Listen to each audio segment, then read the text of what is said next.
Esse é mais um corte da minha live ERC ao vivo, que acontece toda quarta-feira às 20 horas.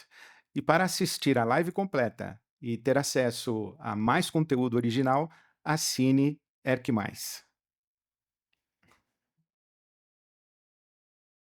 Para quem não acompanhou as notícias, a Marina estava numa audiência no Senado.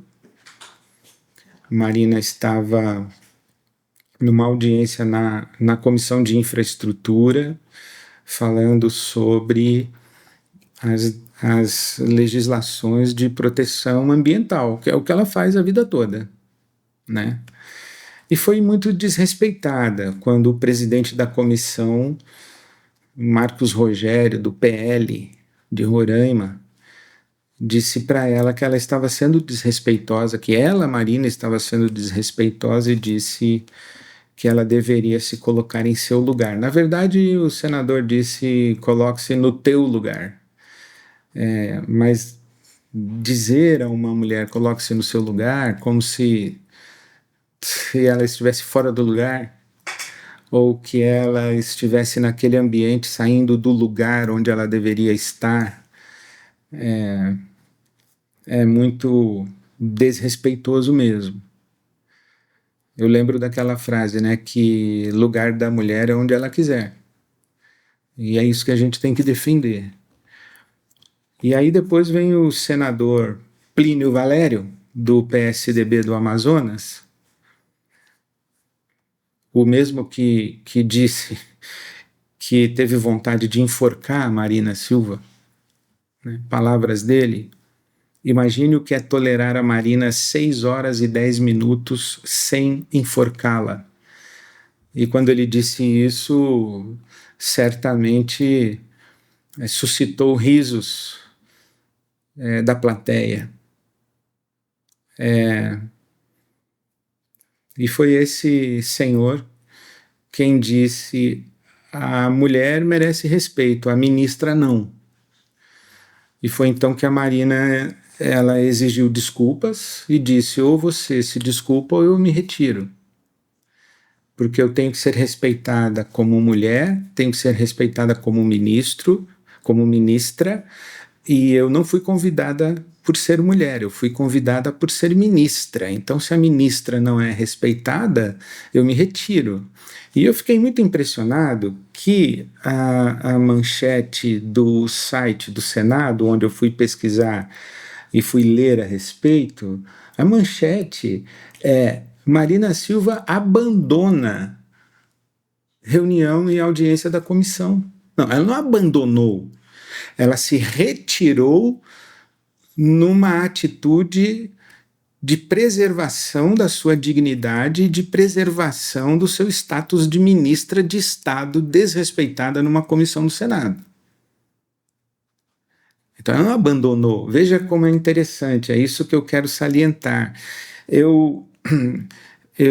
A gente está falando aqui sobre desrespeito. Eu li um comentário da advogada, jurista, constitucionalista, Érica von Zosten.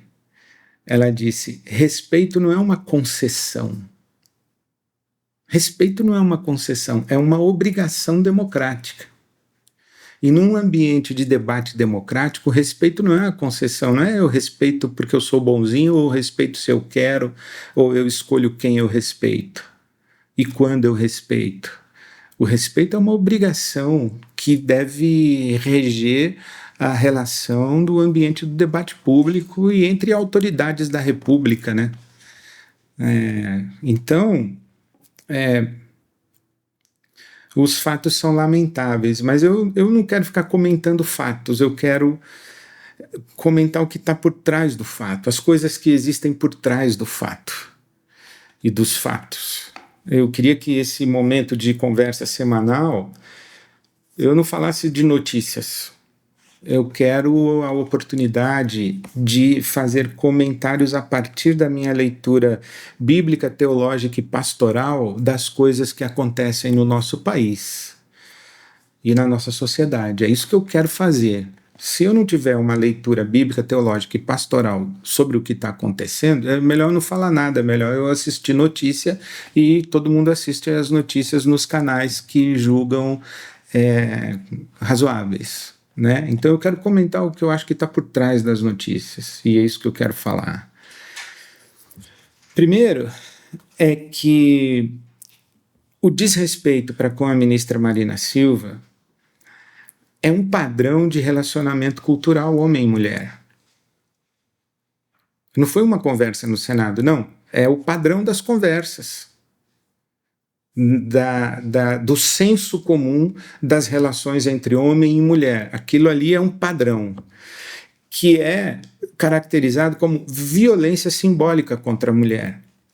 E essa violência simbólica é um recurso, é um artifício, é um mecanismo de intimidação, de dominação.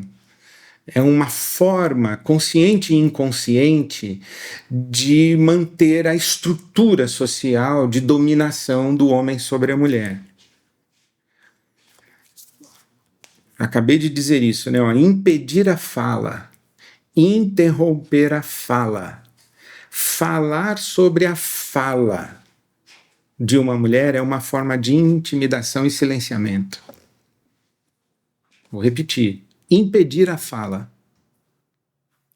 interromper a fala, falar sobre a fala, por cima da fala, é uma forma de intimidação e silenciamento. Mandar uma mulher se colocar em seu lugar não é apenas algo que acontece no calor da discussão e não é apenas uma palavra mal falada. Não foi isso que eu quis dizer. Aqui eu quero lembrar Jesus, né? A boca fala do que o coração está cheio. A boca fala do que o coração está cheio. Isso significa que o que é verbalizado no calor de uma conversa, de uma discussão, revela muito mais do que aquilo que é verbalizado refletidamente. Eu falei sem pensar. Esse eu falei sem pensar revela muito mais. Revela o quê? Revela o que está arraigado. Revela o que é a verdade. Não foi isso que eu quis dizer, não, mas foi o que você disse. Então é muito interessante que fala assim, foi no calor da discussão, como se fosse uma fala espontânea, assim. A fala espontânea é muito mais reveladora.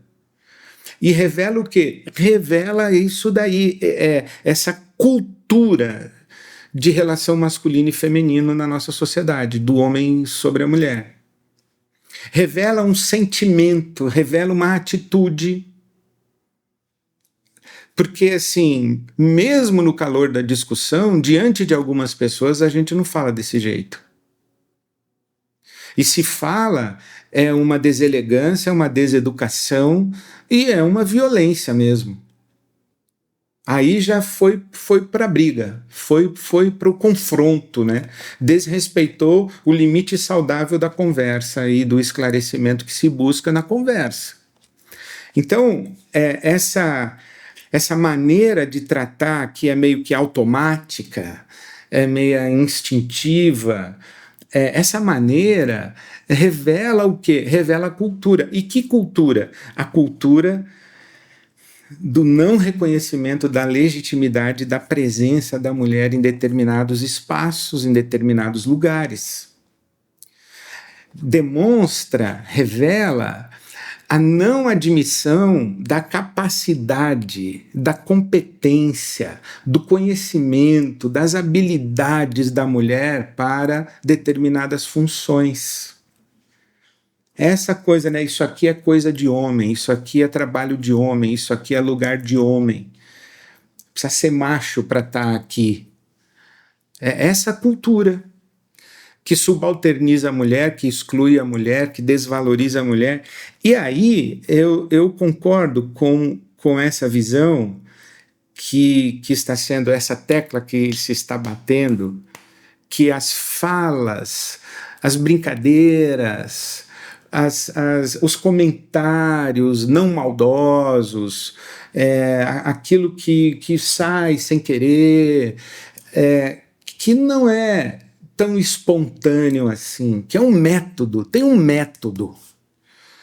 É um método que foi aprendido e que foi internalizado. Então, ridicularizar publicamente, desacreditar, deslegitimar, desvalorizar, desrespeitar publicamente alimenta uma cultura. Aí depois diz assim, não, foi brincadeira. Ou, não, é só força de expressão. Não, não leva isso muito a sério.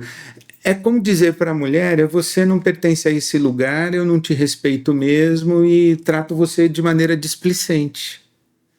Não era nem para você estar aqui. Isso é muito cruel, é uma dissimulação do desrespeito. E é tão dissimulado que tem gente que não consegue enxergar o desrespeito. É tão dissimulado que tem gente que acha que é mimimi, que é exagero. Por quê?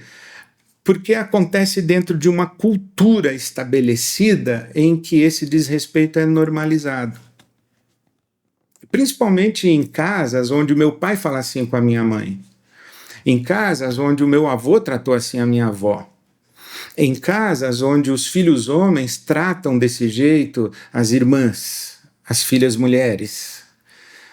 Quando isso é normalizado, aí o sujeito leva para um plenário de um senado, leva para a rua, leva para a equipe de trabalho, leva para o ambiente profissional. Por quê? Porque está normalizado, é assim.